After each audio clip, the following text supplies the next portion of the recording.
Organizing apps into folders on an iPhone helps streamline the user interface, making it easier and quicker to locate and launch apps.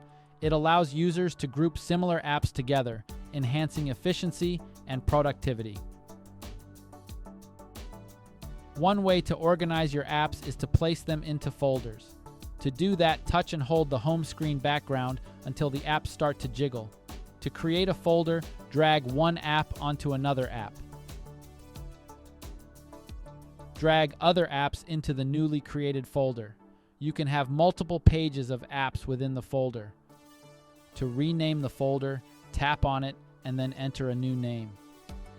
When you're finished, tap Done, then tap the home screen background twice. You may also delete existing folders if necessary. To delete a folder, tap the folder to open it. Tap and hold any icon until they start to jiggle. Then drag all the apps out of it. The folder is automatically deleted.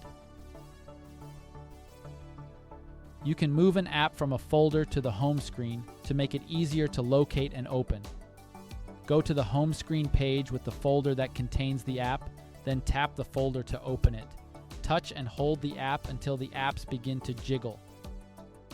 Drag the app from the folder to the home screen. And that's pretty much it. Now you know how to organize your apps properly on your iPhone 15. We hope this tutorial can help you. Thanks for watching.